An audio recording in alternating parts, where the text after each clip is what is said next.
कि सोच वह नहीं जो अपना रास्ता तलाश करे, सही सोच वह है जहां वह खड़ा हो जाए वहीं उसका रास्ता बन जाए।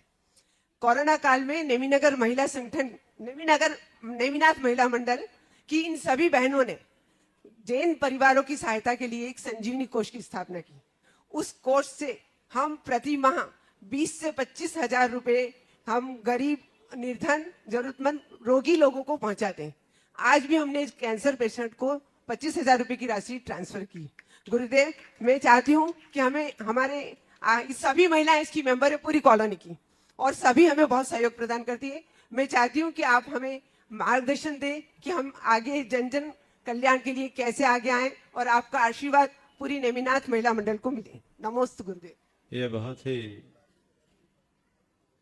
प्रशंसनीय बात है, प्रशंसनीय अनुकरणीय बात है कि महिलाएं अपनी बचत से लोगों को बचाने का काम कर रही, और ये काम सबको करना चाहिए।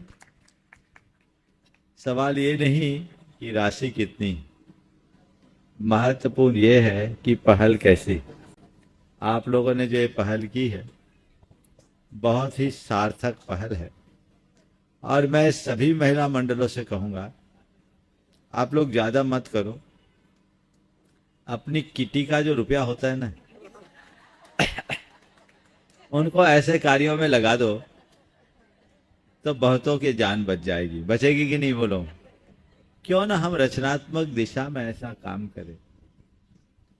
आप लोग ये महसूस करती होंगी कि आज के समय में समाज में जिस तरह के अभाव हैं और अल्पता, उससे ग्रसित लोगों के सामने 25,000 रुपये बहुत थोड़ा है, पर बूंद बूंद से घट बढ़ता है। इसलिए अगर एक एक महिला संगठन ने ऐसा किया, इसको थोड़ा और बढ़ाते जाए तो उसमें कई शून्य लग सकते हैं, और इसी शून्य से हम बहुतों को पूर्णता प्रदान कर सकते हैं।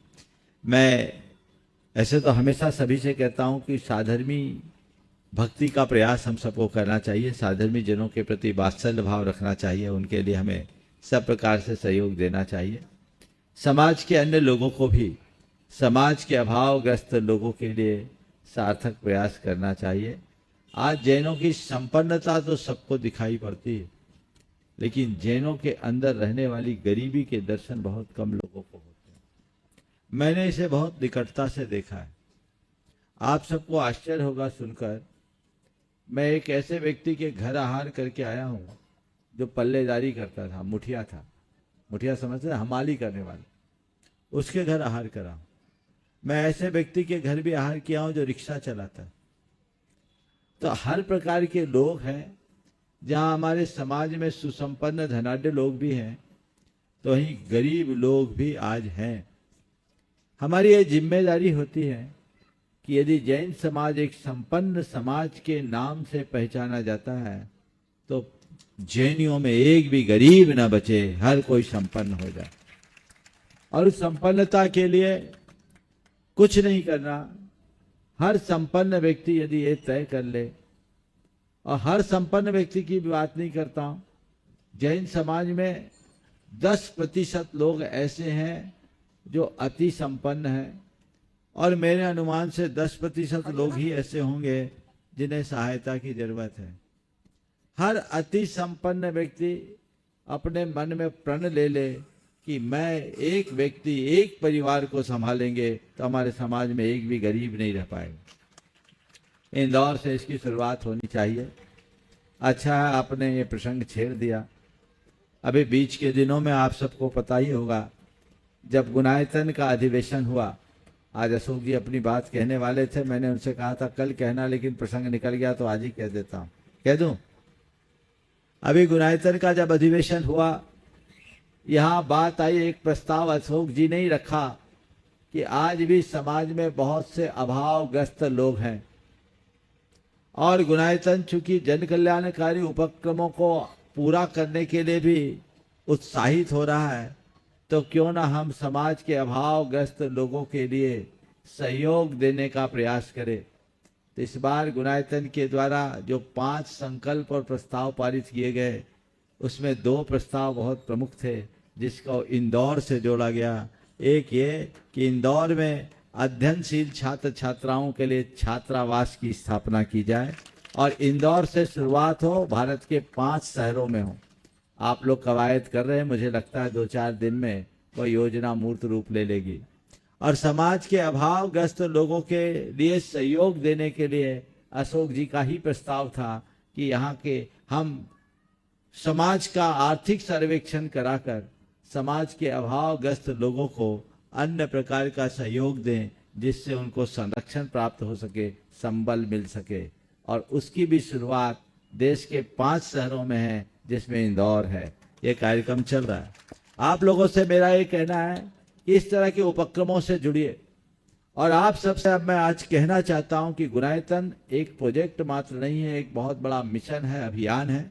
आप सब उसका हिस्सा बनिए, उसके साथ जुड़कर, उसके सदस्य बनकर यदि आप इस तरह का काम करते हैं तो बहुत सारे घरों में आप उजाला भर सकोगे। समाज में कोई अभावग्रस्त नहीं होगा, कोई कमजोर नहीं होगा। इसकी विधिवत पूरी जानकारी आप लोगों को कल दी जाएगी, लेकिन आज से ही अपनी मानसिकता बनाइए। हमें प्रयास करना चाहिए। हमारे शास्त्रों में लिखा है कि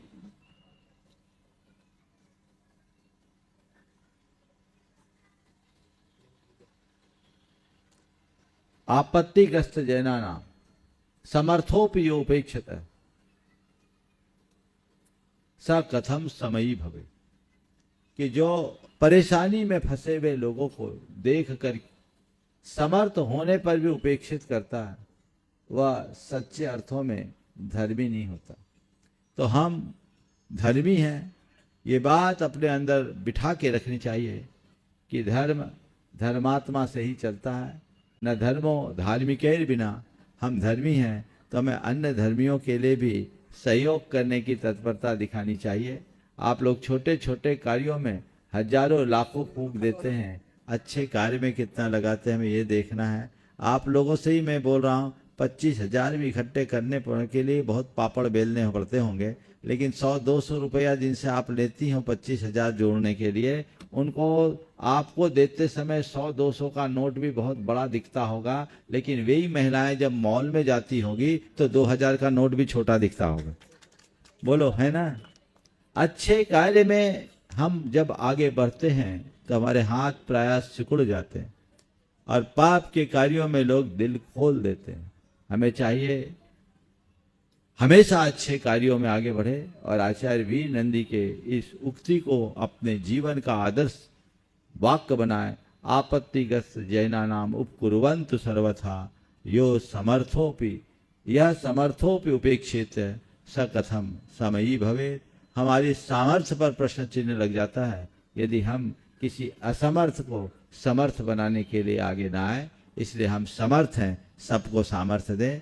प्रसन्नता इस बात की है कि महिलाओं ने इसकी शुरुआत की है, तो एक अलग जगनी चाहिए और देश भर की सभी महिला मंडलों को इसका अनुकरण करना चाहिए।